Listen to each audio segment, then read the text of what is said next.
Okay, so I'm going to introduce. It's Hey guys, it's Met here, and I'm going to introduce our guest that we have today.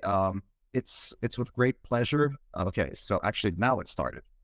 Um, it's with great pleasure to introduce our distinguished guest, Professor Neil Leach, a British architect, theorist, and educator. Professor Leach has made significant contributions to the field of architecture across a wide range of topics. A highly accomplished academic, he holds degrees from the University of Cambridge and the University of Nottingham and is taught at prestigious universities across the globe. He currently serves as a professor at the European Graduate School and Tongji University, while being an adjunct professor at the University of Southern California and a visiting professor at Harvard.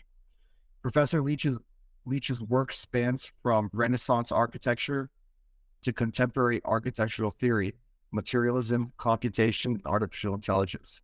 He's a co-founder of Digital Futures, an online independent platform for architectural education, and has been deeply involved in the Chinese architectural scene, where he directed the American Academy in China for several years and co-curated several exhibitions. He's a prolific author. Professor Leach has published numerous books translated into 8 languages, which continue to inspire and inform architectural practice and thinking worldwide. His 2 most recent books, Architecture in the Age of Artificial Design, an Introduction to AI for Architects, and Machine Hallucinations, Architecture and AI, delve into the intersection of architecture and artificial intelligence. Welcome, Professor Leach. Glad to have you. How's your day going? Thanks. I mean, maybe just one thing. The bio is slightly out of date. I'm no longer teaching at Harvard. I'm now at FIU, Florida International University, where I'm the director of the Doctor of Design program. But no worries. That's my mistake. I got that from your website, so I guess. Yeah, no, that's out of date too. Sorry. Okay. No problem. No problem. So, how's your day been? Good. All right. Good. I'm struggling to keep up with things, I would say. At the moment, I'm getting one of my books coming out in Chinese, and I'm trying to update it. But as soon as you update it, it's out of date. So it's one of these. I have until Thursday to finish it. So there we go. Understood. And if you don't mind me asking, like, what is in the last couple of weeks or month or so? What has your day to day been like? What tasks have been taking up most of your day to day time? Well, right now AI is so hot that I found myself online or in person giving lectures all over the place. In fact, the last 2 weeks I've been talking to the American Institute of Architects, who are kind of concerned in some ways. Also to Autodesk, who are software developers for architecture. But it's just and I also said everywhere, literally everywhere, like 2 or 3 times a week, I find myself somehow talking about these things because it's such a hot topic in the world of architecture, for sure. No, I agree. I feel like right now the internet is literally on fire with people talking about, the recent advancements in artificial intelligence, GPT, and it seems like it's had an effect on nearly every other field, from computer science, medicine, architecture, and it's just getting the rate of technological advancement right now. It's so hard to even stay up to date, even in just one field, let alone have an understanding of where all the fields are. Well, I'd say, but that is all very recent, right? I mean, as recently as 2019, nobody was even thinking about AI in my field, and I put in a proposal to curate the British Pavilion at the Venice Biennale, sponsored by Google, and working with people like Refik Anadol and Zahidid architects, and we weren't even shortlisted. So, basically, I think with the launch of these diffusion platforms, suddenly people are paying attention to it, and a few books came out last year as well, including my own. So it's really very recent, and suddenly the world of architecture, anyway, is waking up to this thing.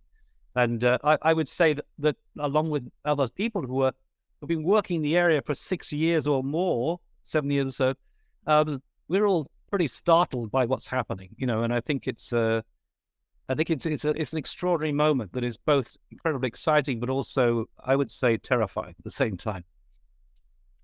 No, I agree. I'm currently a software engineer at Mastercard, and I pretty much spend a lot of time talking to the data scientists who they pretty much do AI for a living. It happened for the last couple of years. And I remember like last August, I was out at lunch with one of the data scientists, and I was talking to them about AGI and whether artificial general intelligence and whether they thought it was ever going to be possible to a degree where it would actually be useful. And most of them were saying to me, "Oh, it's never going to happen. Like, I don't think it can ever happen." And ever since last December, they're not so certain anymore in their predictions. So um, it's quite interesting to see how even people in the field of artificial intelligence have been kind of blindsided by the current developments. Yeah, but I mean, just today, Jeffrey Hinton made a kind of comment. He resigned from Google and made this kind of comment about how scary it was. And he's somebody that we all respect, of course. So if he says that, then it's truly an astonishing moment. I mean, I'm not negative about it, but I just wish that a lot of people would wake up to really what it's about and understand it for what it is. But, it's certainly a game changer in many ways. Interesting. I remember I was also reading his comments before. He seemed disturbed by the fact that, in the future, we may not be able to tell what's real and what's fake in terms of whether or not a video or a photo of someone doing something is an actual real event. And it seems like we recently got to a point where like engaging in any sort of crime is pretty much you're guaranteeing that you're going to go to prison just because of the sheer amount of recording devices. But it turns out that was just the golden age, I guess, of being able to capture criminals, because in the future, people will just be able to say it's a deep fake, and we'll go back to kind of how things used to be, where pretty much people are going to have to be caught with actual eyewitnesses, or else you don't have anything on them, right?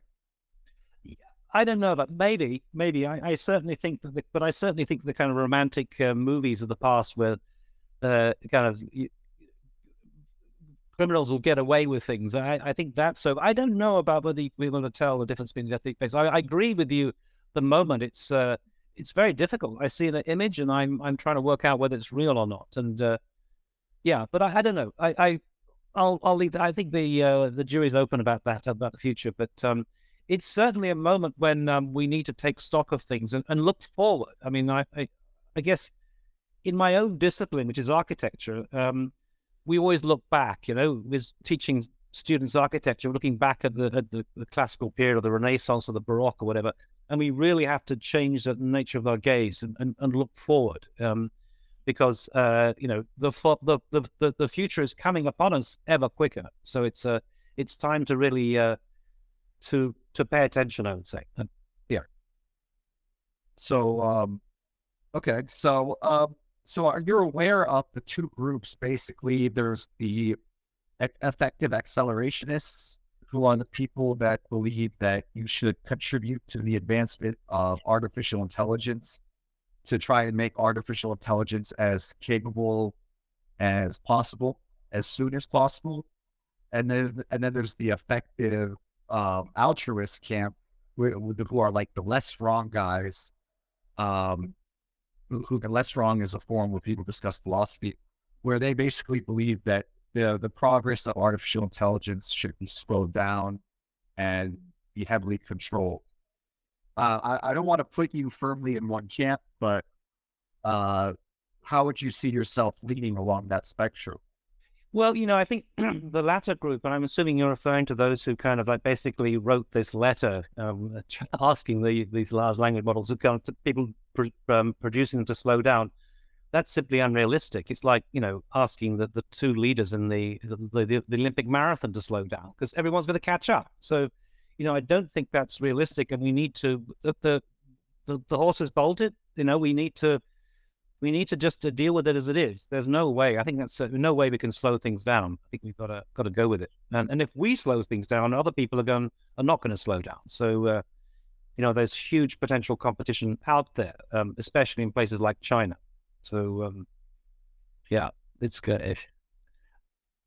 Okay, so let's shift to some more specific questions on your background, if you don't mind.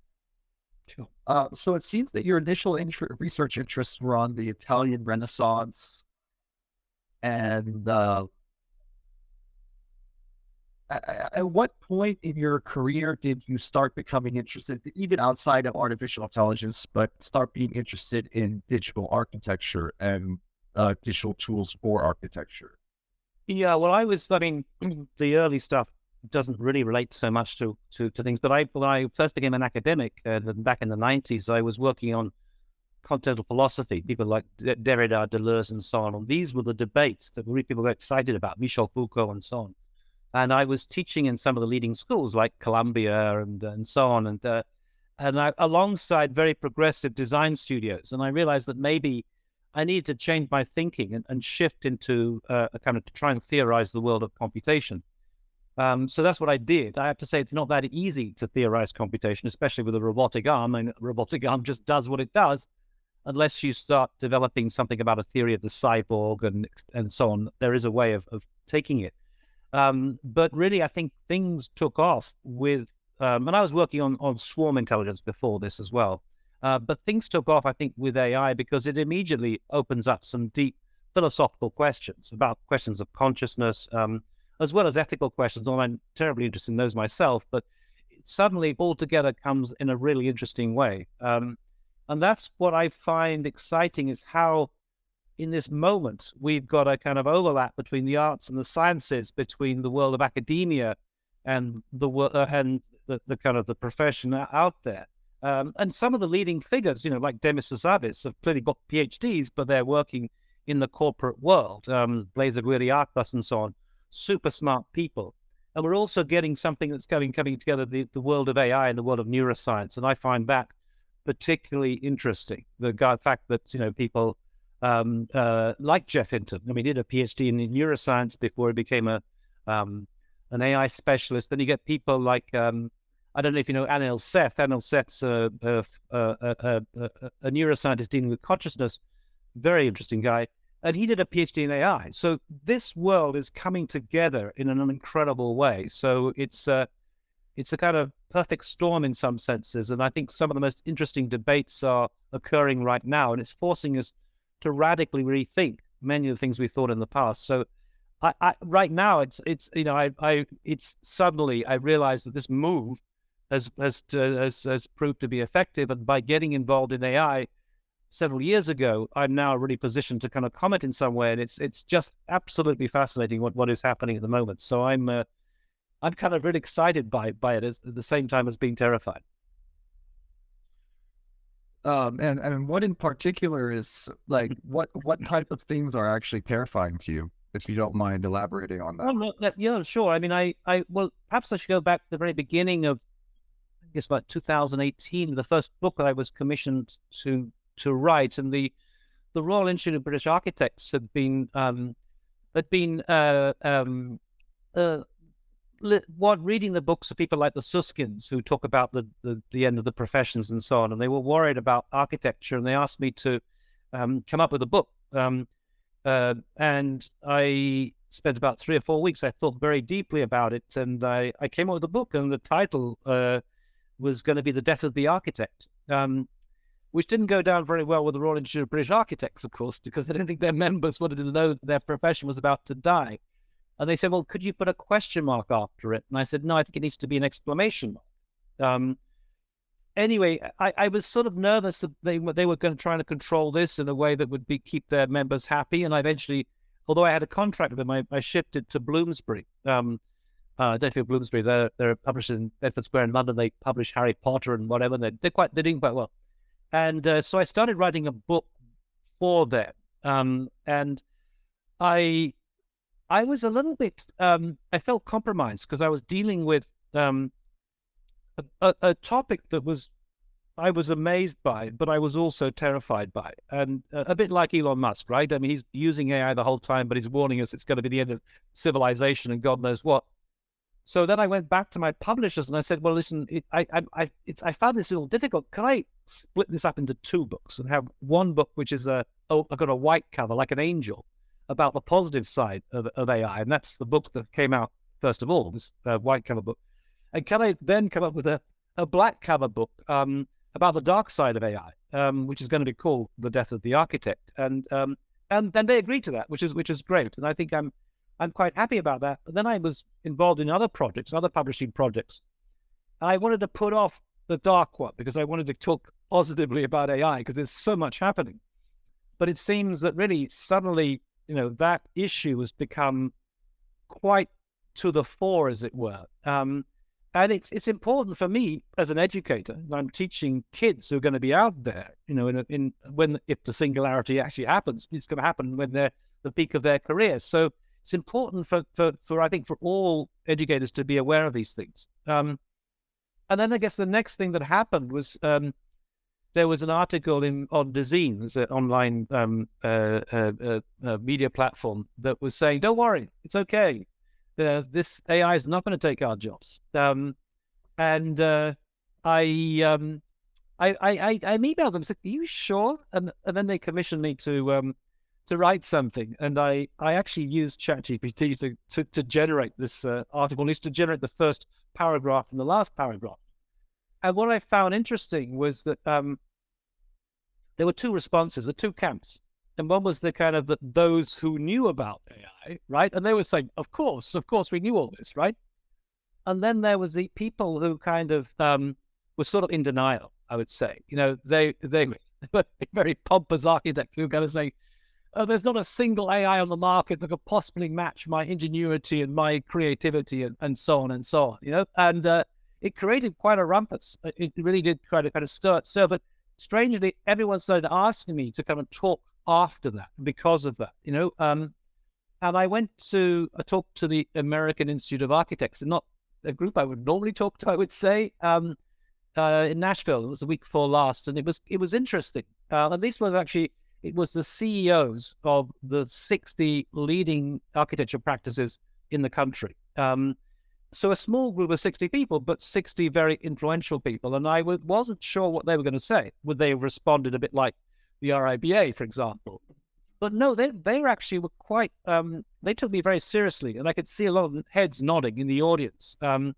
So, I think that people are now kind of beginning to realize that it's an issue, which is slightly going in conflict with what other people are saying, which is just jumping on the bandwagon and saying these diffusion models are amazing. Look what they're generating in terms of images.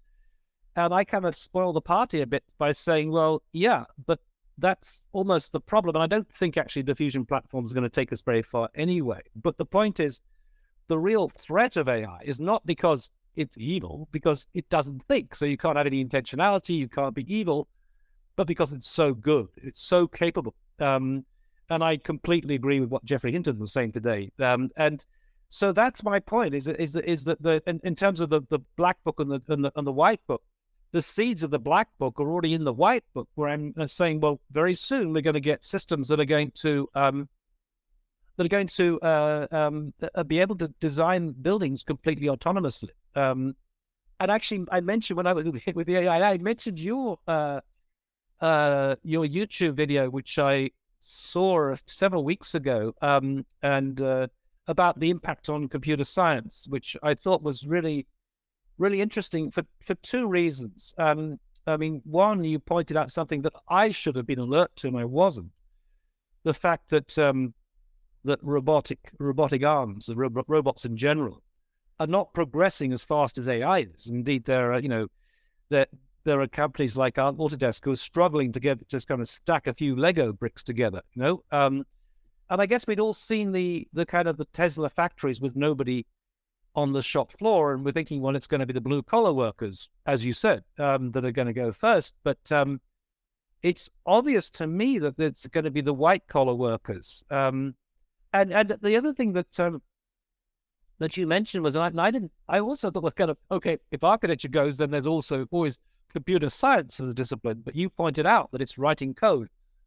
And I don't know how correct you were, because you were kind of looking at the screen, and I don't know if you tested it out, but you seem convinced about it, and I'm hearing that it's not bad at writing code, which means basically that the computer scientists are going to be struggling, and I think coding and programming people And I think you're right also, and you're saying, well, there'll still be a few there left to sort of left in charge, but the majority are going to be struggling. And I just think that is absolutely the case.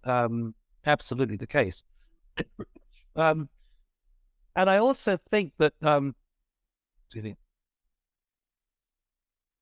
that we've kind of been kind of cushioned in some way by some of the early research that was looking at. There was two scholars at Oxford who were looking at all the different professions, and they were looking at which ones were most at threat. And clearly, telemarketer had already disappeared, right? And architects were like 70 something on a list of 700. They look kind of seemingly safe, right? And it was based on the notion that the creatives should be okay. I'm not sure whether they're creative or not. That's another question. But I think what that particular study missed out on is that it's not a one-to-one. It's not you versus AI. The real comparison needs to be made is somebody using AI versus other people not using AI. And I heard it quoted by someone, and I'm not quite sure on what basis, but one of the leading figures in the field, that in certain domains anyway, one person using AI could achieve as much as 5 people not using AI. So that's the present situation, where it's a kind of form of extended intelligence, a kind of prosthesis, shall we say, to the human imagination. But that's not going to last very long, right? That's going to be the case maybe for a while. Even that's going to come.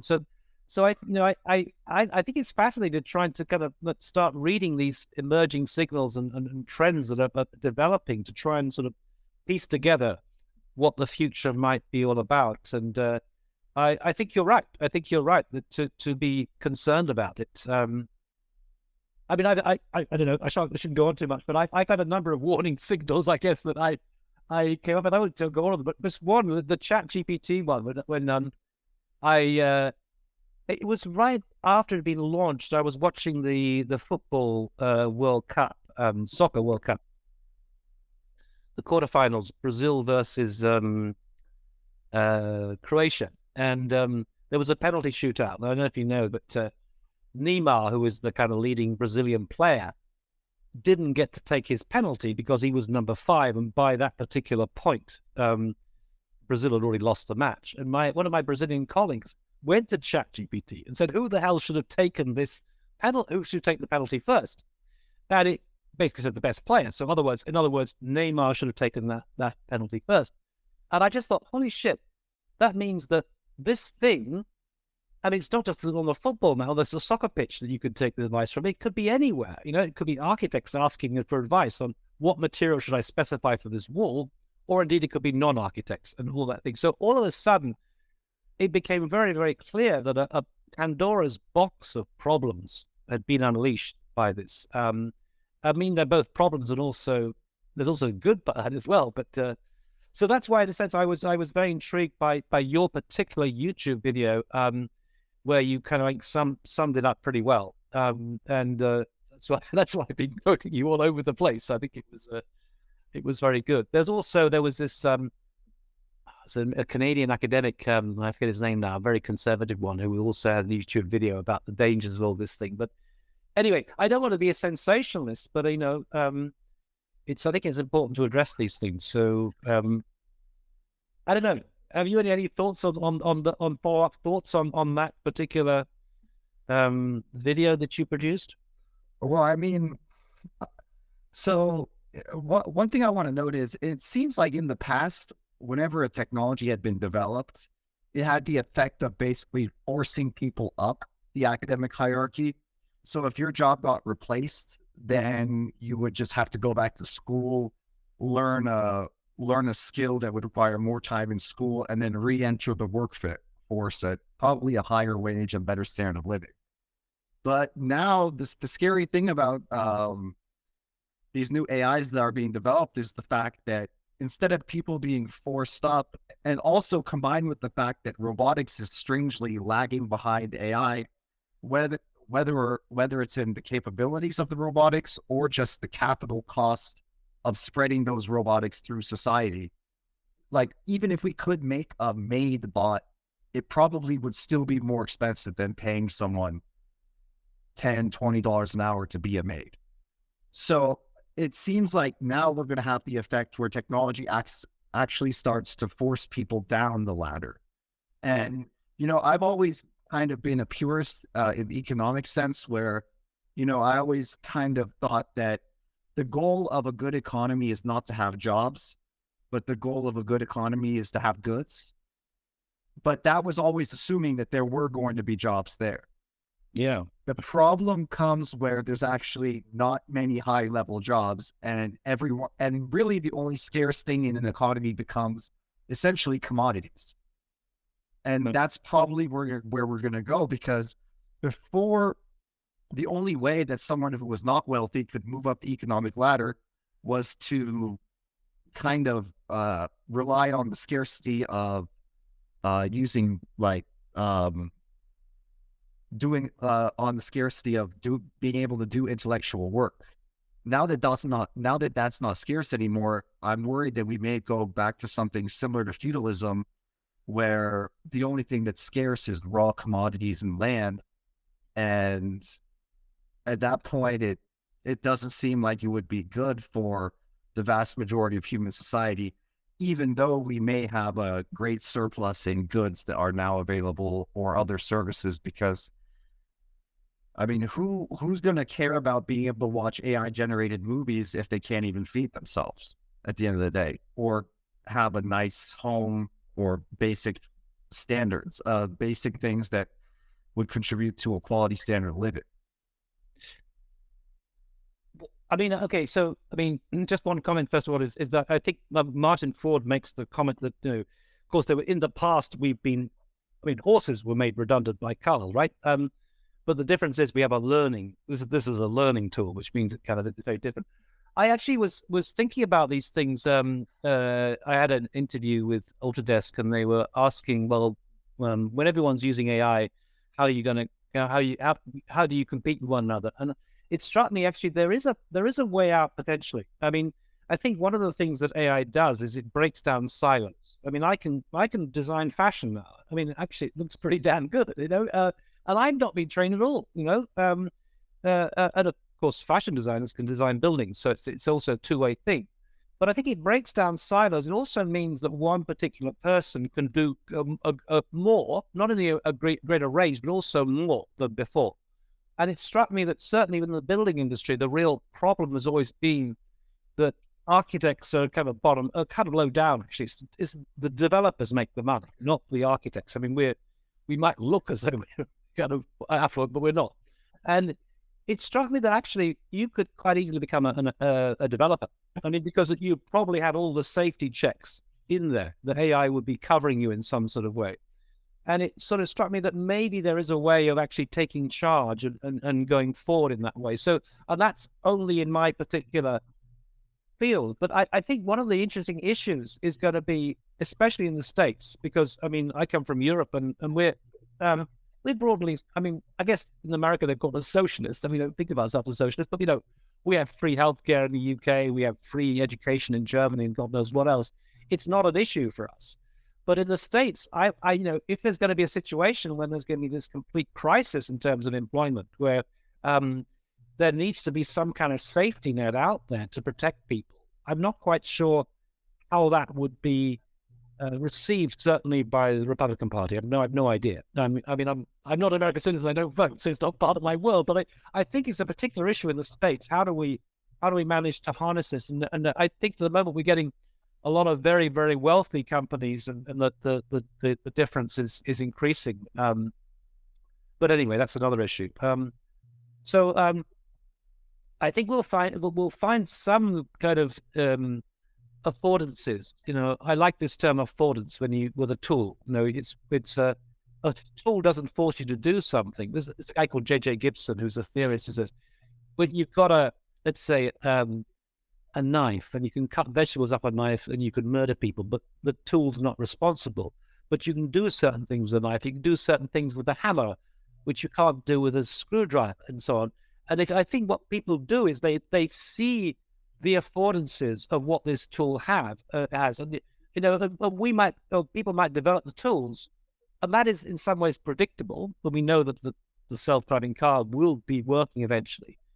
But you don't know how people are going to use them. And I think it was the case of the the iPhone was, although it's a simple mobile phone, I was told that it was intended for businessmen, and that's what they were thinking, right? But then the businessmen gave it to their daughters when they're going out at night and said, "Give us a call and I'll come and pick you up when you want me to." So, and it's that kind of thing which is really unpredictable, but is also kind of exciting. And I've got to say that certainly in the field of architecture, the way that people have been playing around with these tools and playing them off each other is really quite interesting. It's they're the ones that are opening up possibilities. So I don't think that it's necessarily all gloom. I think if we really change our mindset and try and work out how we can use these to our advantage, we certainly can get much further. I don't know if that makes sense to you at all. So No, it does. It does. So, initially when dealing with these types of AIs, I came to the conclusion that, okay, these AIs are pretty powerful, but it will just end up being something similar to what an integrated development environment is, or compilers, in the sense that it will just become a productivity enhancer for developers. And I assume you originally had maybe the same thought process and maybe even the same evolution in your thought process, where initially you thought about artificial intelligence, how it would make the jobs of architects easier, and later on, how it would be able to increase architect productivity. When and what event do you think actually led to you becoming worried that, okay, this may not just be a productivity multiplier, it may actually come to a point where the architect is out of the loop completely? oh, I mean, I've always been a little terrified. The actual event that really made me terrified was, and this must have been 2018. I'm just guessing now. I was maybe 2019. I don't. And I was boarding a plane from LAX, and I had my boarding pass, and I went up to the flight attendant and showed my boarding pass, and she said, "I don't need that. Just look into this panel here." And they were testing out a kind of facial recognition system, obviously. And it recognized me, and I thought, "Holy shit!" And I just was having a glass of wine, but I was slightly drunk. But I thought, "Holy shit! This recognized me from every single other person on the planet." That was the moment where I thought, do not underestimate this system. So, I've always thought in the long term, and of course in the short term, it is this, is something that can it becomes a kind of prosthesis in some sense. It extends what we can do as architects or as software engineers and so on. But I've always been thinking about the long term. So I don't know whether it's kind of this kind of dystopian kind of Blade Runner view that a lot of architects have about the future, but I've always been I've always been aware of that. I think yeah. Interesting. Okay. Yeah. So, just to reiterate, you've been afraid for pretty much longer than everyone else, because I was kind of in the same camp as those data scientists that I mentioned before in this call, up until around 6 or 7 months ago, where I thought it will never really achieve a high level of artificial general intelligence. Maybe we'll have like image classifiers here that maybe will recognize you at the airport, or maybe we'll have something like that, but it'll never be able to problem solve and do critical problem solving in a general abstract way. So I guess in that sense, you've been pretty ahead of the curve. Well, Uh, I don't know about that. I certainly think that my thinking has evolved over time. I'm So one of the things I know I'm interested in is kind of like neuroscience, and I host sessions on digital futures about that. We had Jeff Hawkins. I don't know if you know Jeff Hawkins. He's the guy who invented Palm Pilot, but he's also now a neuroscientist, and he basically thinks that these things aren't intelligent, that are not according to human intelligence. They're not intelligent, and which at first I kind of balked at, because I thought, well, how can you say that? But actually, I don't think they are intelligent. I mean, I think we need to be very careful of the language we use, because there's a real risk of anthropomorphizing AI. Even the term intelligent, the term learning, all these terms are a little bit tricky, because I'm actually with, I don't know if you know Claude Shannon's work, this early kind of information theories I actually think that what they're doing is not intelligence. They're doing a form of information processing. That's what they're doing, but they're doing it very effectively. And from that point of view, all the people who are saying, well, it's never going to catch up with us because it's not sentient, it's not self-aware, it hasn't got consciousness. I don't think that matters at all. With a machine, provided it does the job, who cares? If your toaster toasts your bread properly, you don't care if it's sentient or not. And that is the thing that people have got, I think, a mistaken or overconfident about the fact that, I'm not sure that AI will ever get consciousness. Actually, I don't think it needs to anyway. But that's been a bit of a trap. We've been resting on our laurels, thinking it's not going to be doing like us. But maybe we should look the other way around, and we should think, well, maybe we're not good enough at what it does. So in some senses, I'm wondering whether, I think that one of the big examples that always struck me was the AlphaGo match and this move 37 thing in game 2. Oh, okay. So let me just say there was maybe two big historical moments. Back in 1997, of course, there was Gary Kasparov being beaten by Deep Blue at chess, something that Ray Kurzweil had predicted by the year 2000, 1997 happened. And then in 2016, it was AlphaGo, which is produced by DeepMind. It took on Lee Sedol. And this was a very different category because there are more potential moves in Go than there are atoms in the universe. So even if you put all the computers in the world together, you wouldn't be able to calculate. So they had to shift from the kind of expert systems they had for the chess match, where they were just simply trained on all the chess matches that had taken place, towards learning systems. And anyway, what was interesting about that, it actually was a really, really interesting moment, because there were a series of what they call slack moves, where AlphaGo was doing things they thought were glitches. And there was one particular famous one that no one would ever make that move, had made that move before. And there was the commentators. There's a clip of them kind of saying, "Well, that's a strange move," and the guy said, "I thought it was a mistake," And what was interesting, and of course it wasn't a mistake, because 100 moves later, and you don't know whether AlphaGo had been predicting that or not, but 100 moves later, that particular move joined up, that particular stone joined up with two other stones and won the match. But it really kind of shocked people that the real problem was not that it was being more creative than we were. The problem is that we couldn't even recognize what it was doing, and I think that's the important sort of question. So, I mean, if depending on whether we call it intelligence or information processing, I think that essentially it's a bit like with dogs, right? Dogs, we all know dogs have got greater sense of hearing and smell than human beings. Well, we've got to accept that AI can do things that are just off the spectrum, and we don't even know about them, just as we can't smell the things that dogs can smell. And I think that was the thing that really shocked me.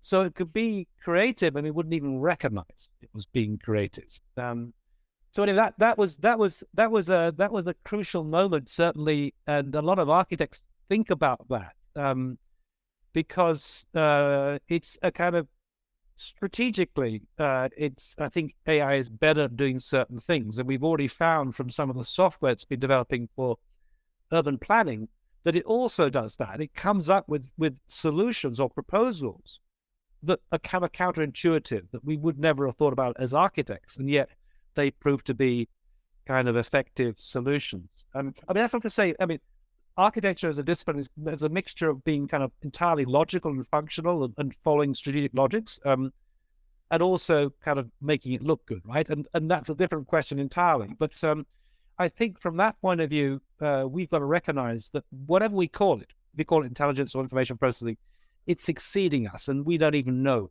how much it's exceeding us. I often quote this comment that Jack Ma and Elon Musk had a discussion 2019, I think it was, in Shanghai, and Jack Ma makes this comment: "I can't imagine human beings creating anything more intelligent than human beings." And Elon Musk replies, "I completely disagree. AI is going to be much smarter than the smartest person you ever know. I'm completely on board with that. So, I think that basically we're being eclipsed. I mean, I think that Jeffrey Hinton's is completely correct. And I mean, he's analyzing it as a computer scientist. I don't know if you read his comments in the last couple of days, but he's kind of saying that not only are these bots kind of operating instantaneously, but they're sharing the information. It's like having 1,000 people all sharing the information all together, and that's why he's alarmed. But so I think we've been deluding ourselves in thinking because we're conscious, we're somehow superior. And just to make this, I don't want to go on too long, but there's also a comment that's by Yuval Harari, the Israeli historian. Well, he's not really a historian, he looks in the future. And he said that actually sometimes consciousness is a problem. And he gives the example of a Google car that was crashed into by a human driver. Now, we all know about Google cars crashing, right? But this one was a human driver crashing into it. And he says it's probably almost certainly that driver was distracted, was checking his messages or something or whatever it was. And he said sometimes consciousness can be actually an impediment in some ways. And then he makes this comment that there are many routes to superintelligence, not all of them passing through the straits of consciousness. So I think this obsession about us being superior because we're conscious is completely misguided. And I think we've got to reset and realize that these machines, and they are machines, are actually got a hugely capable. No, I agree. I agree completely. And I feel like a lot of these discussions on whether or not these machines are conscious or not essentially boils down to the free will versus determinism debate. Because there's a lot of people who would argue that, okay, these machines, they probably don't have free will, right? But then there's a lot of philosophers out there that would argue that, even humans don't have free will. That every human's next decision might be some function of his current biological state plus his past experiences. And, even from like a solipsistic perspective, I know I'm conscious, but I could theoretically make the argument that you may not even be conscious. You're just emulating the behaviors of someone who is conscious. Yeah. So I don't even think that's really that relevant of a discussion, because humans could have the same argument. Oh, I'm better than you as another human just because I know I'm conscious and you may not be conscious. Except now they're just making that same argument to a computer. The one thing that's pretty worrying to me about that AlphaGo example is the fact that there's a lot of discussion right now about humans and AI alignment, and how we're going to basically find a way to train these models to basically care about what we as humans would care about. And one thing that's worrisome is you gave the example of the Go move that the machine made, where people were thinking, "Oh, is this an error?" But it turns out it was just a necessary move to winning the game at the end. And that's kind of an example to me of why I don't think building alignment into these AI systems is really going to be something that we're even capable of. Because even though it may seem in the moment that we're building alignment into the system, we don't really know what the system has planned in the long term, even if it does have plans. And at that point, we're kind of just putting ourselves in a vulnerable position, I guess, because we're just going to hope that once these systems, in the future, when these systems do exist that are much more intelligent and much more capable than humans, we're just going to have to kind of hope that they're benevolent towards us. And, one thing we should be worried about as humans is we pretty much control and dominate every other species that is dumber than us, in the sense that there may be some species of animal that we're benevolent to, like maybe monkeys or cats and dogs. But, we pretty much eat everything that's dumber than us.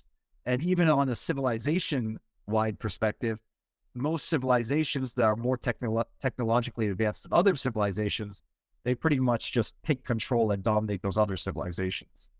So, how do you feel about the does that does that type of thought experiment or make you?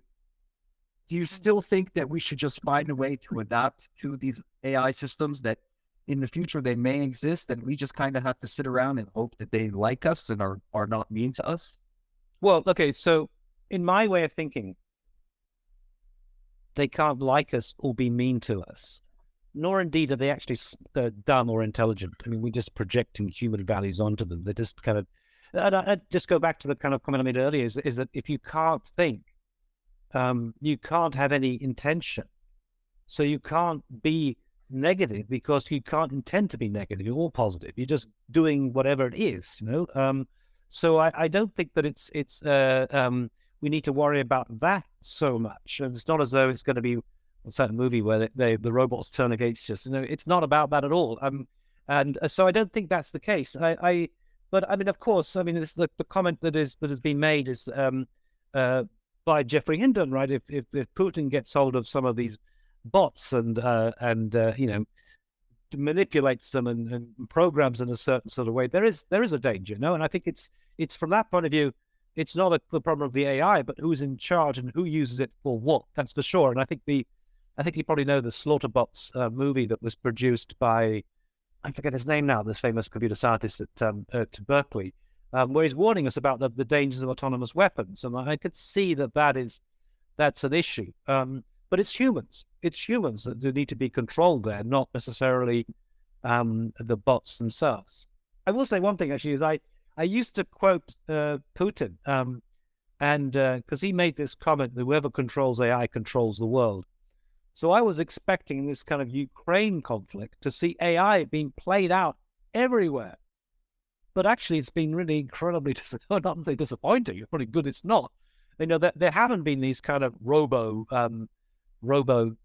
soldiers or whatever it is. It's nothing. It's something strangely sort of First World War, the kind of trench warfare they're doing, apart from the drones. So it's not happening. But you know, I think there is that risk, and I'm sure that I'm sure that China's aware of that for sure. Just to say one thing, I don't know whether you know about this, but Kai-Fu Lee, you probably know Kai-Fu Lee, I don't know, but he wrote a book called when he was comparing Silicon Valley to China. And he called this AlphaGo moment what he calls the Sputnik moment. And the Sputnik moment. And because in China, everyone plays Go. In the West, we don't care about it. But almost more than half the population knows about that particular game. And it is really, really important. And what he calls the Sputnik moment is it's similar to what happened, I think it was in 1957 when the Soviets sent Sputnik into space. It was a satellite, and the Americans realized they were behind in the space race, and then formed NASA and went to the moon and God knows what else. But that was the point. It was the kind of wake up call, and that I find interesting. The kind of question of the wake up when people wake up to the possibilities of AI. And I think that's happening right now. It's happening right now. So it's interesting you bring that up, especially the Putin quote of "Who controls AI controls the world," because it seems right now that pretty much all of the AI and the large language model developments are pretty much coming out of the U.S. With, you know, there are some developments outside of coming out of Israel. With I think there's one. I think there's one company in Israel that's also coming up with their large language models. Do you think there's going to be any like potential geopolitical shifts or trends that will occur because, you know, the U.S. is pretty much almost all the developments in these AI technologies are coming out of U.S. Seemingly, we have control over them for now. I haven't been aware of any sort of useful or powerful large language models coming out of China or Russia. It seems almost like maybe like a nuclear weapon type moment where America became a lot more powerful because we were the first ones to develop nuclear weapons, right? Do you think there will be another similar thing happening, except with AI models? Well, I mean, let me just say that I mentioned in the beginning, I'm the director of this doctoral design program at Florida National University in Miami. Although I'm based in California, I teach remotely. And And one of my doctorate design candidates is the leading software developer for architecture in the world, probably. I mean, it's certainly in China. She's from China. And well, I get a lot of insights into what they're doing. And I will say that they have been acutely aware of all these issues way ahead on the whole of the West. AI is a big thing in China. It's really massive. Now, I will agree with you. They were kind of caught out by the large language models. That caught everyone by surprise slightly. But, they're going to catch up. And I think, the trouble that people tell me, the trouble really is that the real issue actually has been apparently this thing called the Chip Act, excuse me, whereby there's some regulation that you can't sell chips to China, with the idea being of kind of keeping them out of the competition. But of course, they're going to make their own and they're going to catch up. And I've seen the kind of application of Chinese researchers, and they are really very, very motivated and hardworking. And they treat it almost like a war. I mean, they are determined to do something. So that might backfire in many sort of ways. But I also think that maybe I can sort of backtrack a bit to the world of architecture. And we've been, I think, trapped, I would say, by Midjourney, DALL-E, Stable Diffusion, and all those diffusion models. Because before that, we had GANs, Generative Adversarial Networks, and they were producing something, but they were hard work, and what they produced was not very good and fuzzy and whatever and so on. But now what's happening is that the kind of DALL-E and Midjourney things, I mean, you could see that on my Instagram thing. I mean, I'm doing it like anyone else. Are basically taking us, shocking us in the same way that ChatGPT did. We thought, holy shit, how can it do that? And without actually having any particular computational skills required. I mean, it's not as though we have to be an expert in anything. And it renders all this thing, and it produces these incredible images. And that has been a kind of, that's been in some ways helpful in the sense that people now pay attention to AI. When I produced my book, because the only images we had were GANs, and they weren't very convincing. No one was convinced. I mean, architects are very superficial. They're very visual-based creatures, right? So they thought, as soon as they saw these amazing images, they thought, wow, that's it. But it's also a trap, because I think that actually it doesn't get you very far. You're working in the world of images, and they're generating extraordinary things, but they're not that useful. They're used in offices like Zahidid Architects to kind of, what they call ideate, to kind of brainstorm ideas before a competition and come up with lots of different options and so on. And in that respect, they're useful. But the real challenge is, firstly, they've not been trained on architecture at all. They've been trained on their huge generic models, right? And secondly, each time you generate an image, it's got nothing in common with the previous image or the next image. It's just simply so if you want to try and correlate or coordinate an interior of a building with an exterior of a building, or indeed have the east and west or north and south elevations to coordinate them, they're useless, because they're just doing these individual steps. And what's been happening just recently is that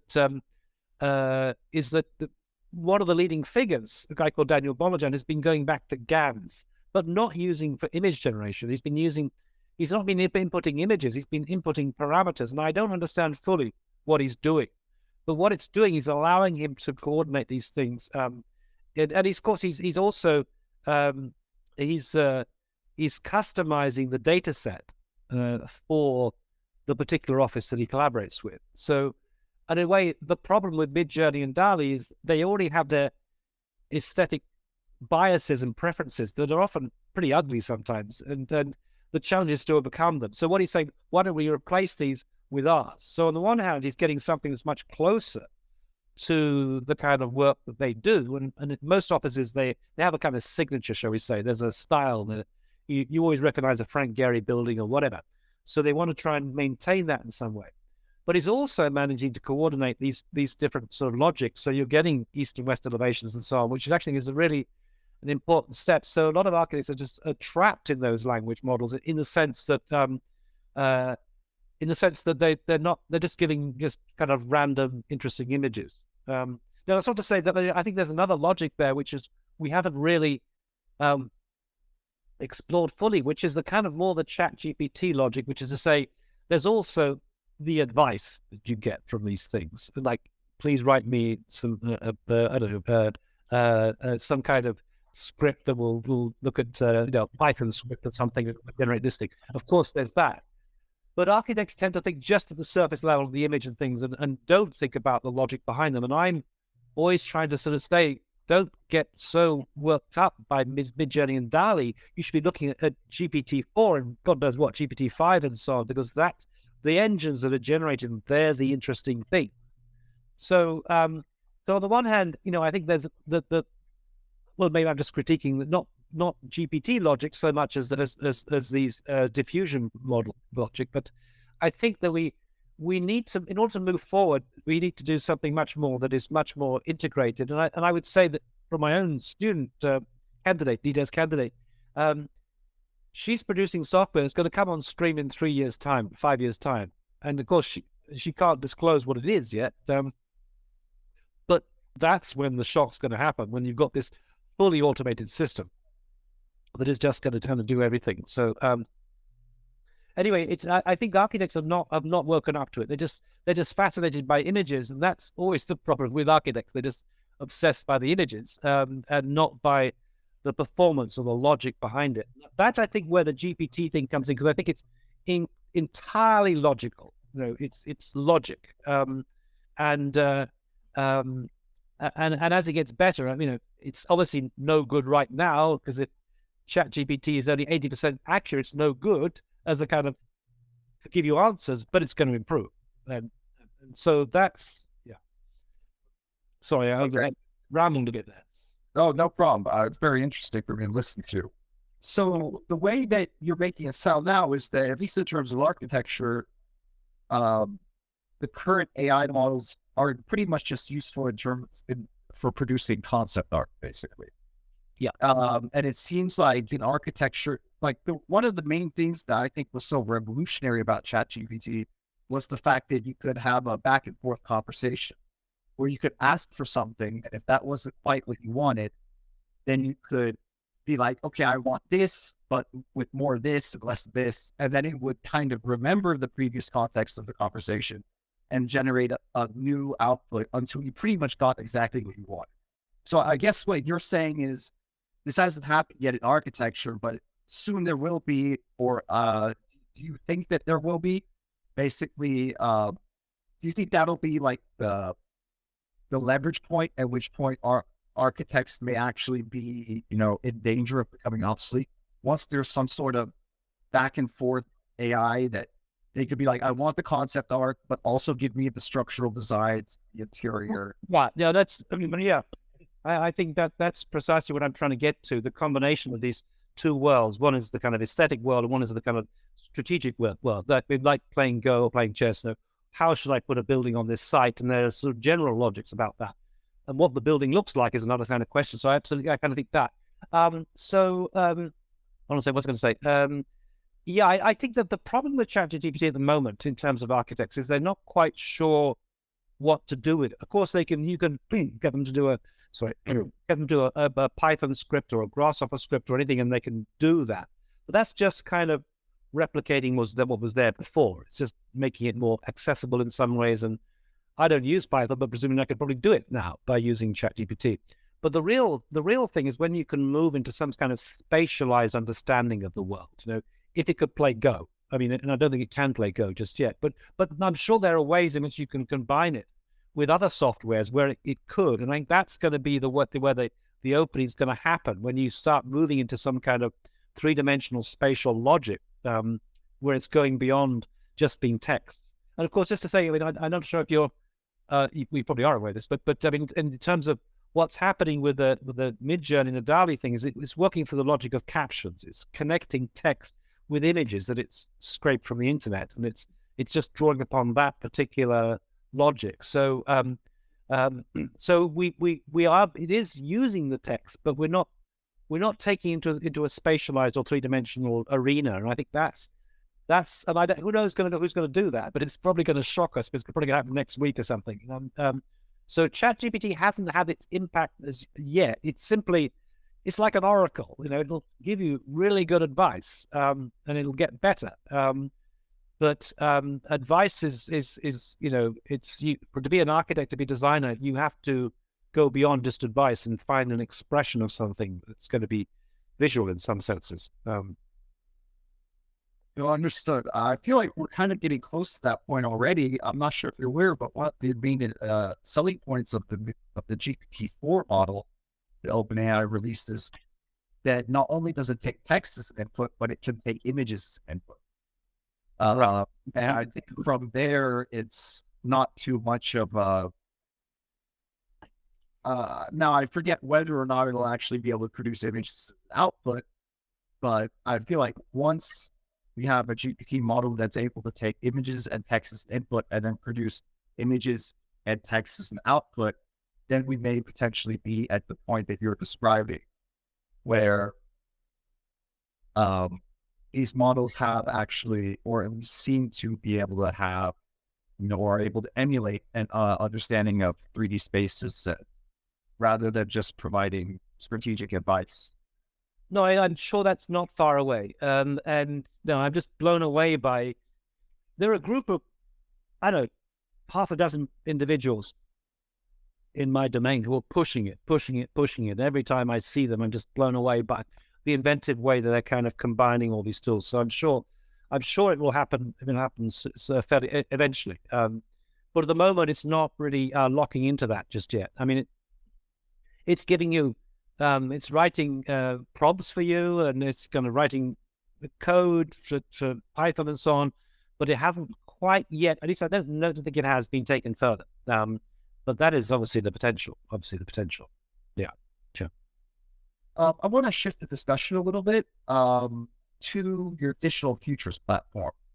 So what was the main incentive for you to start the digital futures, in the sense that, like, what gap kind of did you see in the educational landscape that was not being serviced by current systems or institutions? Like, what were you trying to provide in terms of architectural education that isn't being provided right now? Yeah. So, I mean, there's a kind of history to this. So you mentioned I was in charge of the American Academy in China back in 2011 or something. And I started this kind of collaboration with the university in Shanghai, Tongji University in Shanghai. And we had a series of, I was bringing American students and students from American university. And that built up, and we were doing things in the summer. It was initially just one workshop, and then many more. We had about 700 people eventually. Then COVID came along, and the first thing we thought, so we were the biggest kind of organizer of workshops in the world, and we thought, well, we obviously can't do it this year. Well, let's cancel it, And then I noticed that you could start doing things online that you couldn't do elsewhere. You could bring together individuals from all over the world on one platform and for a discussion, debate or something. And what's more, you'd get 1,000 or so people watching this thing. So I thought, well, let's just go for it. I think in the space of about 6 weeks, we launched this crazy idea in the summer, and we had 17,000 people, I think it was, taking part in this thing. And then, and it was very early on, because this is this is June, July of COVID. So it was only a few weeks after COVID really shut things down. And then we discovered that actually what was interesting about that was we weren't just kind of breaking through the physical walls of the classroom, because we were actually also breaking through the social economic barriers that have previously limited people to access to information. So, we actually have followers in Baghdad or in Bangladesh or Kenya or whatever, Syria or whatever, which is an amazing thing. And we realized that we have a really kind of important kind of social responsibility to be able to share information, because some people just don't have access to it. So that's really been firing us so long so far, and it's become a kind of a way to try to democratize education. But it kind of goes beyond that, because what we're doing I refer to it as kind of like so our view is that and it's kind of given a political edge now, that education shouldn't be the privilege of the rich. It should be a universal entitlement. Everyone deserves to have access to education. But then we started taking that, pushing that even further. And we began to realize that really the problem with education is, frankly, they're dinosaurs. There are dinosaurs in teaching professors in all over the world, literally. There's a story once of one particular professor who's such a dinosaur. When he first started, he packed out an auditorium full of students. And then by the time he retired, he only had 5 people in the auditorium. And he said, I don't understand what's going on. I'm teaching exactly the same material that I used to. I mean, that's the problem, right? These dinosaurs who are completely out of touch. They might have studied Le Corbusier 50 years ago, but they don't know what's going on. So there's a problem there. So we see ourselves as a kind of para-educational platform, which is trying to do to education what let's say Uber did to taxis. I mean, taxis were forced to improve their act because of Uber. But there's another issue that really comes out, and that's to say, particularly with what we're talking about now in terms of these developments, that every day something new happens in terms of, let's say, AI. How do you teach that? How does one professor in one classroom teach that? Because that person, so what we do is we use the platform as a shared platform. We try and bring in the 5 or 6 leading experts at the time to give advice. And that's the only way you can teach, frankly. You cannot teach any other way because who is going to be qualified to, maybe MIT has enough people to teach, but that kind of area. But I don't think many other people do. So it becomes a kind of like a really important way to just disseminate information. And I think that's the way forward in the future. I think we have to have global classrooms, where you can bring the 12 best people in the world together to teach those 12 classes in a particular course. So that's what we're going for. And we're trying to avoid just this kind of English language imperialism by breaking it into different languages. So we have 8 different languages now, Arabic, Farsi, Spanish, Portuguese, Korean, Chinese, Turkish, and so on. So that's what we're trying to do. And I think it's an interesting model because it works. And we do it for nothing. We maybe should need to get some funding for it, but we do it because people want to share their passion for a particular thing.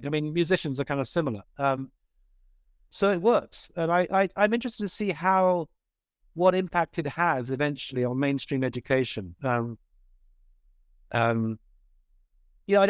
taught in places. I taught in the Bauhaus, or rather right next door to the Bauhaus in Dessau in Germany. And in Germany, you have free education. And we got the most incredible students from all over the world who couldn't afford to go to Harvard, who couldn't afford to go to other places. And they went there because it was free. And I began to realize that the top 2% in any country, the top 2% are all super talented. So, it's not as though there's something inherently superior about Western countries. There's not. So anyway, that doesn't sound moralistic, but that's what we're trying to do, is to try and open things up in this platform. And it's certainly working when you think of, so we had a session on AI and neuroscience.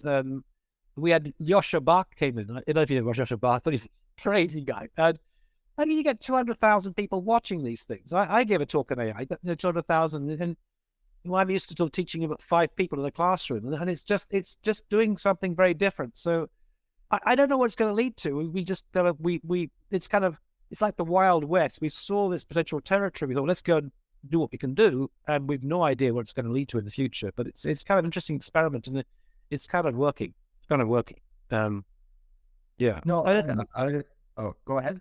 No, I just said we had a discussion about AI where we brought in Refik Anadol, who's obviously from this guy from Turkey who's now in LA.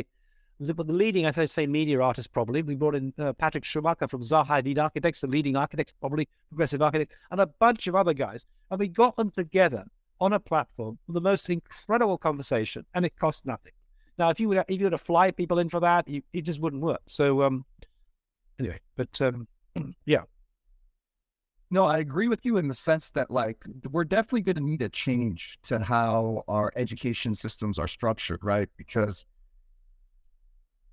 as you were saying, an AI course that's given 6 months ago will need to teach things will teach things differently than an AI class that is given now. Even if the topics of the class are the same, it seems like things are changing so quickly that it's like, I took an AI class once in 2016. Does that just now mean that I'm the expert of AI?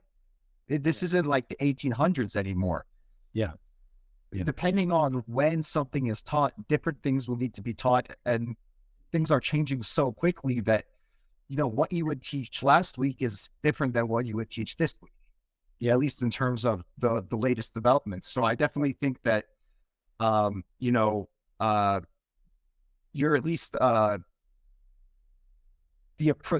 approach to how we teach people things will definitely need to change, at least to give people the best educational outcomes. And maybe I can just throw something out there. Another thought is, we've spoken about how the profession of architecture, alongside other professions of computer science and so on, are going to be struggling probably in the future. And I don't know how much they'll be struggling, but so that's a factor. So let's say we only need 30% of the architects that we had in the past. That means that we need 30% of the students. Now, the other thing is that once you've got AI, you've got to use it. I'm really against this idea of banning ChatGPT from the classrooms. It's a bit like banning calculators, whatever it was, 30 or so years ago, from maths exams. Once you've got a calculator, the question is, do you need to do long division? Why don't you just use the calculator? But then once you've got AI doing all these things, then the question is, well, do you need to spend 5 years studying architecture? And the answer is probably not. So if you factor in that maybe the length would be reduced to 3 years. And there are other factors that come in as well. I think that one of the things we also do is to license ourselves. And that's part of the educational process. You eventually come out and you're kind of stamped with an architect or whatever, as you are a lawyer and whatever. But I don't think that's going to happen in the future. What's happening now is they're using AI to judge competitions. And if they use AI to judge competitions, you're going to use AI to enter competitions because you in the same mechanism. And that's happening. They're beating good architects. But once the software can do that, once it can start conforming to all the constraints that you want, whatever it is, structural load, acoustic performance, environmental performance, and cost, importantly, once it can do that, then you think, well, you don't even need to go and get a planning permission because the software itself is already producing something that is conforming. So the whole idea that you would spend this extra time and get called an architect or a computer scientist or whatever, maybe that's out as well. So you've got all these factors meaning that education is, I think, going to be probably really in more turmoil than the profession in some senses. At least that's my concern. Wait, one second, Neil. I'm sorry to interrupt you for a second, but I'm just having a weird thing where some music is playing on my end. Okay, never mind. I turned it off. I actually touched my ear and some music started playing. So I got it fixed now. Sorry about that. Yeah. But no, I think that, so do you ever think we'll get to a point where basically so these AI models were all trained on some original human input, basically. Do you think we ever run the risk of, in the future, these AI models will just be, even if these models get better, do you ever think that there'll be like a type of scenario where the parasite kills the host, in the sense that now there won't be, like, one thing that OpenAI is very worried about is that they will be training the future versions of GPT on GPT-generated text. And that this may cause some distortions, basically, in the type of material that's fed into it. And as more, and also one thing that you mentioned is like, it seems like ever since the start of human civilization, the amount of time that it took to bring a human up to a productive capacity has been growing longer and longer. 300 years ago, a human was probably a productive human at 16, and then it became 18. Now humans aren't productive, at least until they graduate college for the most part. So now it's 22. And now pretty much most people have college degrees. So a lot of people are going to grad school and they're getting masters. And it seems like maybe the AI will have the net effect of reducing, like, where since civilization has started, the amount of time it's taken to become a productive human has grown and grown. What do you think about the effect that AI may have the potential of creating a historical trend reversal, where now, instead of taking longer and longer for a human to become productive, we may have humans that are actually able to become productive again at 18 or 60, and reducing the amount of time it takes to train a human until they're productive? No, So I guess there's two questions. yeah, no, that's probably going to happen. I think that I still think that in the end, certainly in design field, and it's it's not a territory you know so well, but I still think um, I still think there is actually something important to be learnt. So I don't know if you know, have you used GANs before, or generative adversarial networks? Uh, Probably not, Well, but I haven't. no. Okay, so let me just say that it's based on these two competing neural networks. One is a generator and one is a discriminator, and the generator's taking random noise and generating an image, which the discriminator then judges against the data set and decides whether or not it likes it or not, and whether it's good enough. And in so doing, the generator trains the discriminator trains the generator and eventually improves and improves and improves. And that I find an interesting model for how we as humans operate, in the sense that if we're designing, we've got to be critical enough. We've got to have someone telling us that's not good enough, that's not good enough. And that works quite well. But I also think that model is kind of useful, even though we're using, a lot of people are using diffusion platforms now, because what happens is the diffusion platforms makes us better generators. I don't think humans are hugely imaginative, actually. I think we're not as imaginative as we think we are. And as soon as we use it, we think there are many more ideas out there we could use, So it's enhancing our ability to do that. But the important role I think that humans have is that of a discriminator, and that is to say, we can immediately taste if we have a cocktail, whether we like it or not. We smell a perfume, immediately we can tell. And we're very, very good at that. And I think that's the role we'll be shifting into, discerning taste or something and trying to. So there is still that bit of training, I think, that is still there. But for sure, the generation thing is changing. I mean, it's already changing the way, for example, we take photographs. The old days, you'd have this kind of guy lining up this one photograph, and take it, then he'd develop it and whatever. Now we just take a random sample of shots, and then we go and we look at them and we select a few out and we filter them and we edit them and so on. And so it's a different thing. It's kind of a sampling exercise. And I think that's the way things are shifting. So I still think there is an amount of training to come in there. And I don't think an 18-year-old will know how to do that. Will have acquired that sensibility that probably needs to be inculcated in some way through years of practice in some sense. And so I suspect that's going to be a privileged trait. I don't think these tools these tools are going to be most effective in the hands of people who've got exquisite tastes. I think that still will persist, and we'll have a few individuals who are just amazing designers. So that's my thinking. Although can we call it design? Because what you're getting is just outputs, and you're just kind of selecting outputs. So I think there's a different terminology. And I think we're shifting in terms of how we're operating. Well, I throw something else out there. You I don't test you out, because this is not your world at all. But when you think of this game of Go, and I know you don't know the AlphaGo match, but one of the comments was made was it's way more creative than human beings. Now, I don't think it's creative at all. I just think it's processing information in a very, very efficient way. And so what people say is, oh, it's just a machine. I'm creative. I would ask the question really whether human beings are creative.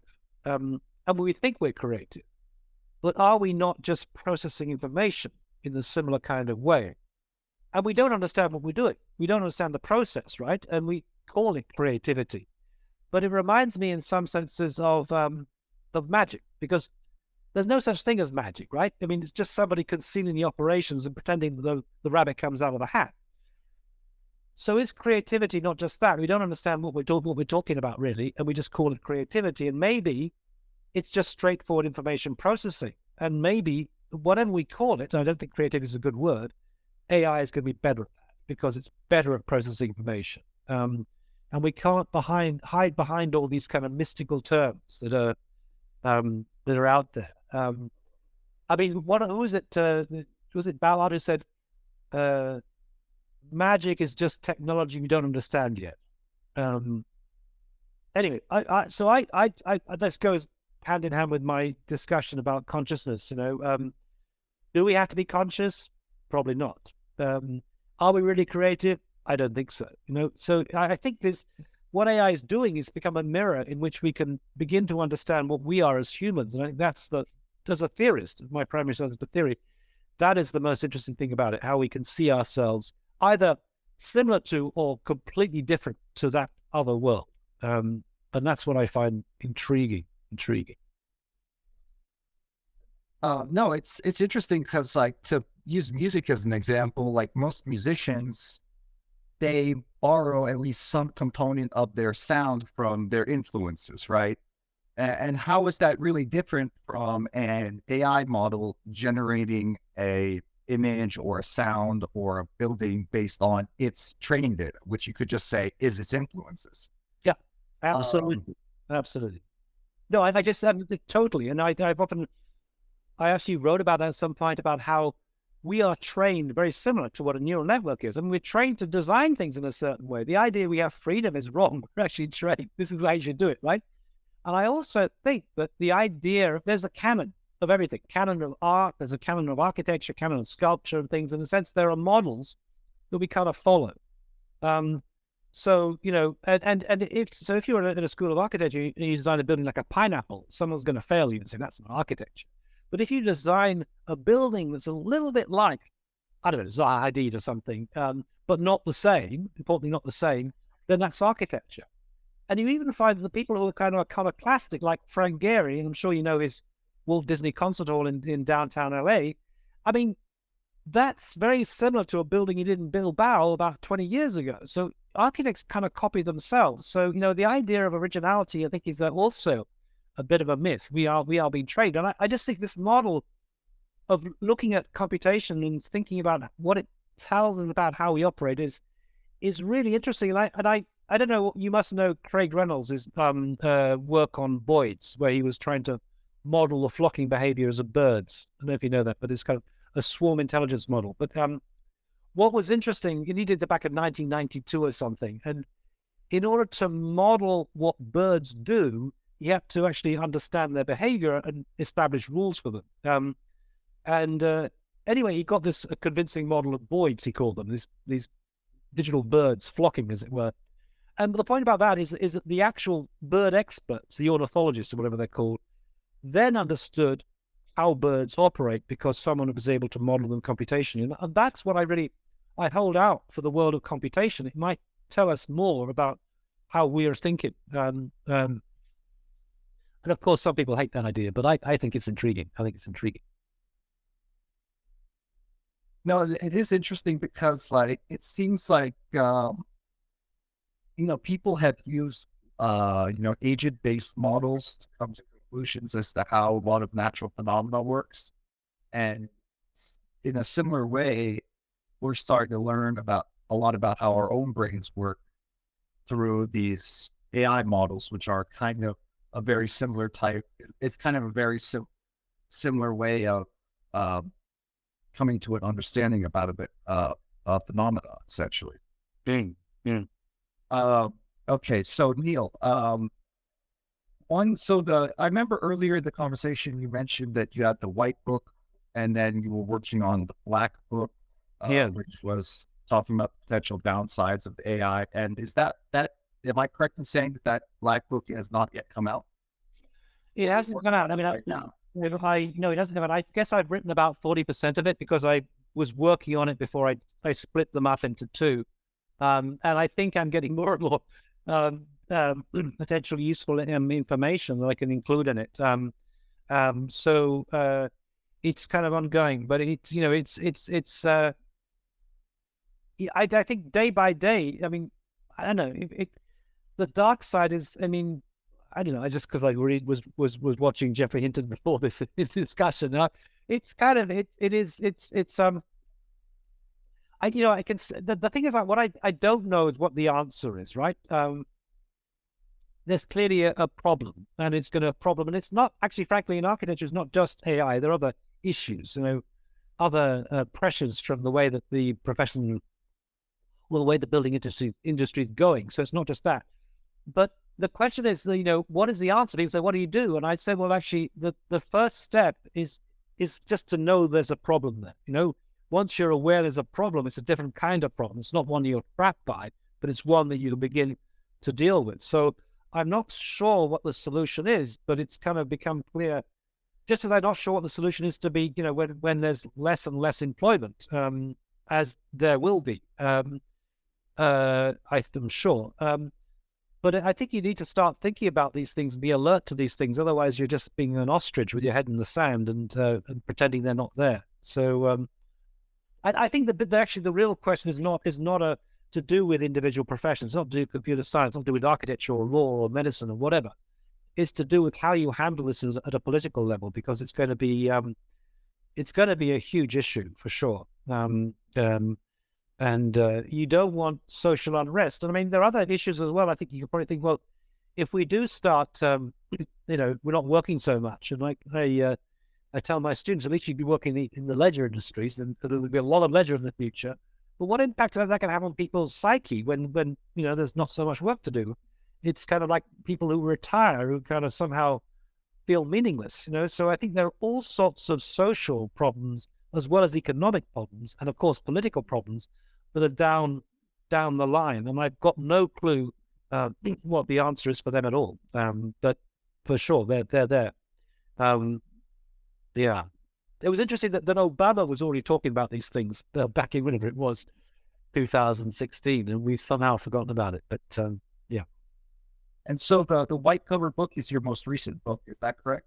Yeah. Well, I did an issue of architectural design called Machine Hallucinations, which was edited, and I don't think it's so good because it's all pictures and not much text, whereas the white one is much more text. And it's what's the title of that book? The white cover one? The white one is called Architecture in the Age of Artificial Intelligence, an Introduction to AI for Architects. Okay, understood.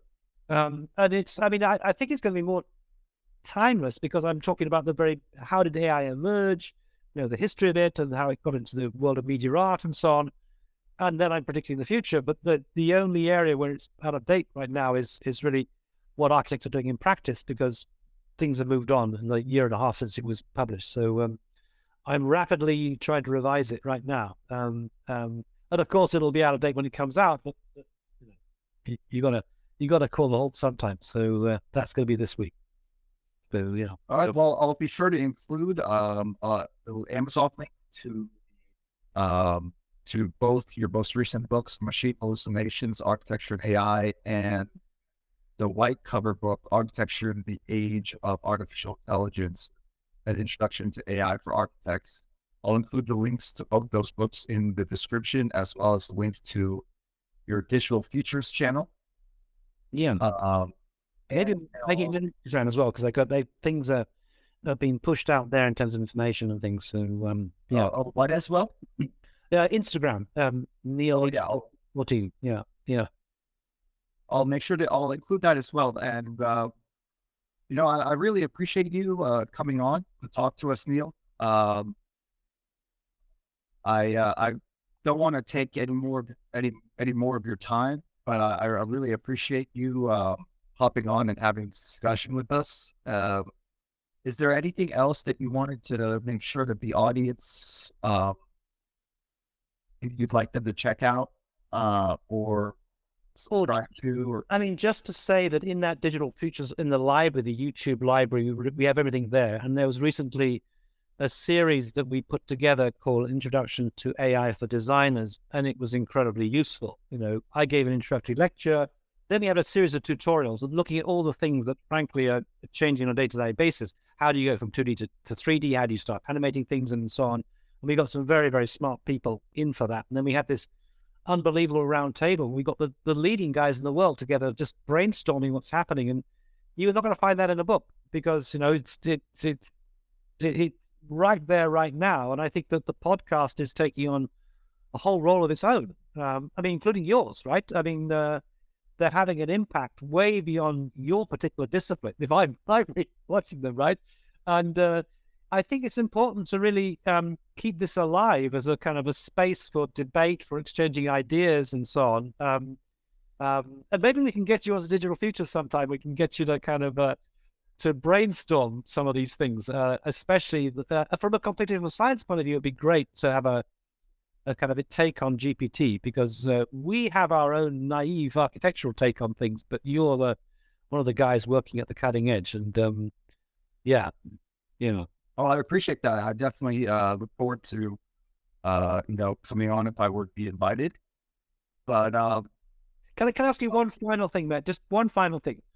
What is your solution to all the things we've been discussing? What do you think is going to be the way out, or solution, or the answer, or what do we need to do from your perspective? oh, in terms of what humans are going to need to, what I think will probably end up be happening, what will probably need to happen, and I'm a huge capitalist. Like, I'm a firm believer in property rights, but I think that the evolution of these technologies will definitely lead to there being more widespread support for things like UBI, universal basic income. I definitely think that the cat is out of the bag and the genie's out of the bottle. So trying to restrict these technologies, or treating chips as if they're similar to nuclear weapons or guns, is definitely not going to work out.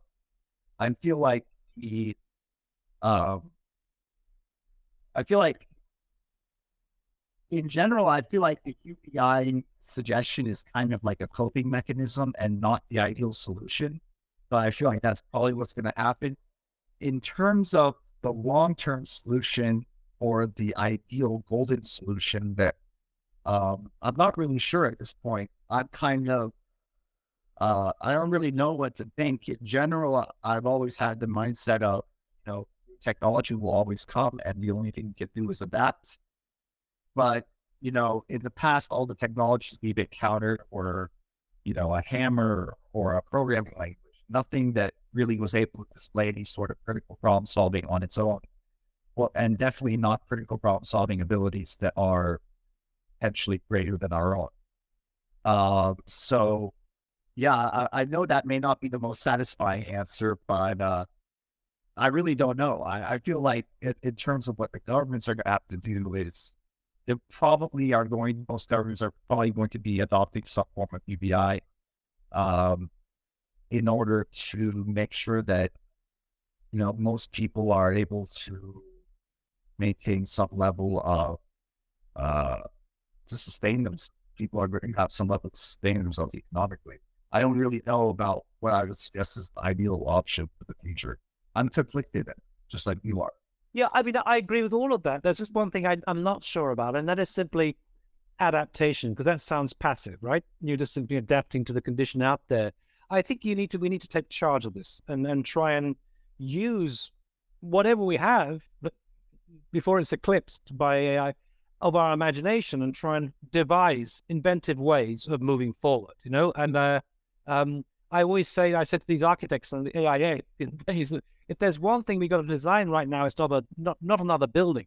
It's the future of architecture itself. And I'm absolutely convinced that is really what we've got to focus on. And that doesn't necessarily mean adapting. It means maybe inventively using these technologies, by combining them often in different sort of ways, and trying to find the affordances of each technology and seeing what we can do with them.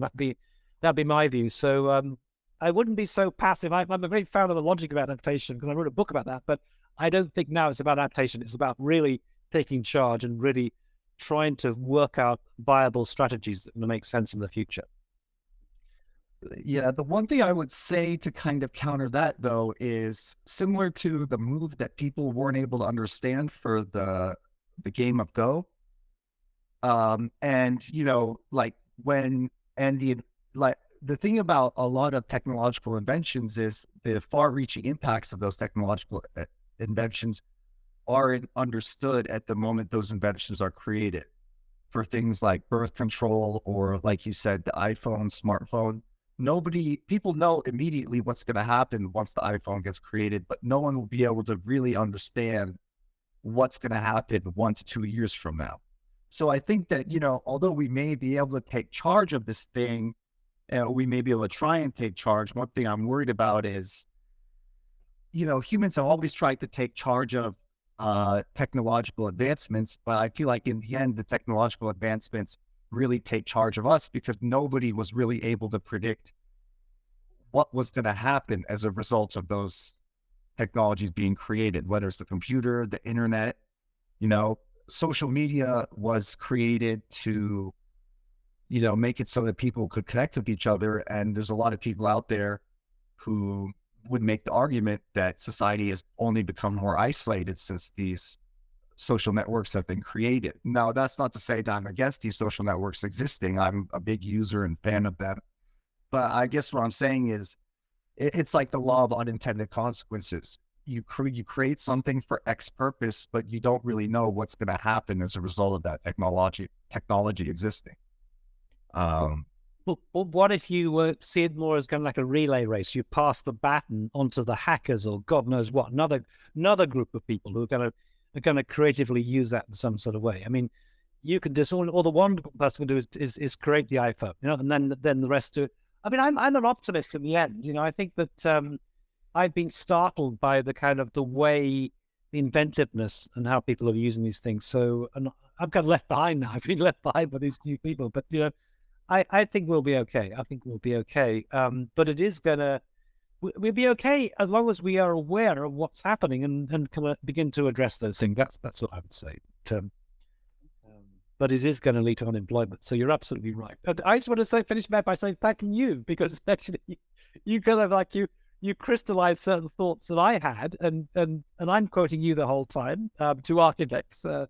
I'm not quite sure if anyone knows who you are or why I'm quoting you, but yeah, I think it's really good. And I actually think that is the power of social platforms, that actually we are connecting in different ways. I mean, I don't think we're shutting down. I mean, maybe in some senses, but in-person communications and so on. But I think there's a whole series of networks proliferating, opening up, which allow for kind of connectivities and communication and sharing of ideas that didn't exist before, which is exactly what we do at Digital Futures and what you're doing on your platform, right? So, All right, Neil. Well, yeah, this conversation has been really interesting, and I appreciate you coming on and sharing your thoughts, and hopefully you and I will speak again, whether that's sometime soon or in the future. I wish you luck with Digital Futures and the black cover book that you're working on. Do you have a title in your mind for it yet? Or yeah, The Death of the Architect, but the subtitle is The Demise of the Profession in the Age of AI, because I'm not saying it's only AI. There are other factors in there, but that's the title. And just to say one thing, that the very beginning, you mentioned the fact that I'd worked on the Renaissance, and a particular guy called Alberti, who wrote the first book of architecture. And in that first book of architecture, he defined the architect. He gave us a definition that we kind of still have today. The person in charge of the building site, the mastermind, whatever. But that role is being progressively eroded through changes in the building industry. So we're not in charge very much anymore. And eventually, my point is that probably as a result of AI, that definition of the architect is going to come to an end. But then, by a curious paradox, the name Alberti begins in A and ends in I, which is kind of interesting in some way. So I know the title. I know the final line as well, but that's it. Well, I feel like coming up with a good conclusion is definitely the hardest part, right? I've never written a book, but I assume it's, you always want to end it with something good, but at least you have that part completed with, and you can now focus on, I guess, creating the meaty middle part. And I mean, it's not as though I'm creating it. It's actually being created on a day-by-day basis, literally. You're just reading the news, reading these things, reading these articles, and you just think it's kind of writing itself in some senses. It's just AI is kind of generated. And I probably will use ChatGPT in part of it as well, just to go and roll. It's probably going to be the last book ever written by a human being. Someone told me that the next version of ChatGPT is going to be able to write a 60,000-word book on a single prompt. So I don't know. So we'll see. We'll see. Yeah, that'll be interesting because, I remember there were predictions of the singularity, that we'll know we reach the singularity once we start having bestseller books completely written by AI models, and we start having AI best-selling authors, essentially. And it seems like we're getting pretty close to that point, to where, there used to be a lot of people that were saying the singularity was never going to happen, but it looks like we're getting pretty close. And a lot of the milestones are being hit, maybe not in lines with maybe not exactly in line with the predictions, but pretty close to when people predicted they were going to happen. But can I leave you with a final thought? I don't know if you know this guy, Toby Walsh, who wrote a book called Machines That Think, which is a terrible title because machines don't think, but never mind. And he has this prediction that we'll be banned from driving. And his kind of theory goes like this. He says, well, we'll start using, Uber cars will be self-driving. They got this in San Francisco already, right? The Bay Area. So we'll start using these self-driving cars. We'll go out for a drink in the evening. We don't drive back. So we'll start using them. They'll be very convenient, and we'll use them more and more and more. And as we use them more and more, we will start losing our driving skills. And of course, they will be fundamentally reliable by then, right? And as we lose our driving skills, we're going to find that our insurance premium is going to go up if we're going to drive our own cars.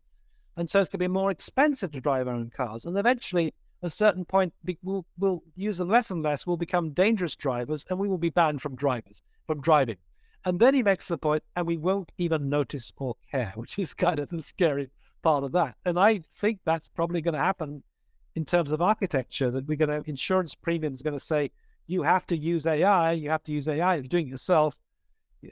Whatever. So that is, I think, an interesting prediction for the future. I don't know whether that's going to be the case for computer scientists or not, but I thought that was one of his more telling comments, and a kind of dystopian Blade Runner moment to maybe finish on. But there we go. Yeah, I can definitely see that happening with not only driving, but a lot of skills too. There's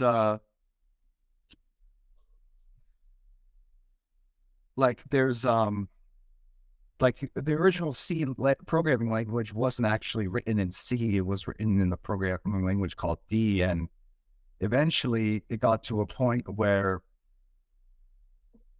basically C just ended up being written in C completely, and the whole D program language that was used to implement it originally was just not used at all. So I think it make it as similar to what you're saying, is now nobody knows how to use D, and everyone knows how to use C. And similar to the point I was making before, where, and even though this doesn't sound very nice, the whole parasite killing the host type thing, there's probably a lot of skills that will probably just become like archaic skills, similar to like archery or calligraphy or things like that, that may be practiced by some people as a hobby for fun, but in reality, it won't be a part of regular day-to-day life anymore, due to things like AI. But I think there's going to be a resistance, and maybe a productive resistance, and we're doing things we don't need to do because we can do them more efficiently. I mean, I always think that passports are that's so stupid, right? I mean, I get to the States, I've got my face scanned, and I don't need a passport. You just go straight through. People have passports and they get stamped. I mean, what's that all about? I mean, it's completely ridiculous, So some people may want to hold on to certain things in the future, but we don't need them. And again, gradually, cash will disappear. We won't carry wallets. We won't carry keys. We won't carry passports. It'll be a different world entirely, and probably a better one, I think. Well, I definitely hope so. And at least in the near term, I hope you have a good evening, Neil. I appreciate you joining us, and hopefully I'll talk to you at some point soon. Yeah, great. But thank you so much, and thank you for your comments that I used so many times. That were really good. I enjoyed your contributions, and I will follow you more in the future and see what you're going to follow us up with. So thank you so much. Thank you. Are you gonna this is going to be posted somewhere as well? It will be. I'll send you the link immediately following this conversation. Great. Thanks. Bye. I'll talk to you soon, Neil. You have a good afternoon. Thanks. Bye. Bye. All right, guys. So that was Professor Neil Leach. And so I'm probably going to end the stream right now. I appreciate you guys watching. I'll in the description, I will have a link to Neil Leach's website, his digital channels, Digital Futures platform, as well as the Amazon links to his two most recent books, which are Architecture in the Age of Artificial Intelligence, an Introduction to AI for Architects, and Machine Hallucinations, Architecture and AI. I thank you guys for watching. Please remember to like, subscribe, and leave a comment about your thoughts on whether or not you think that these technologies will have a symbiotic relationship with humans, or whether or not, humans risk being made, or at least a large chunk of humans risk being made obsolete by technologies. Anyways, guys, it's Met. I'm signing off. You guys have a good evening.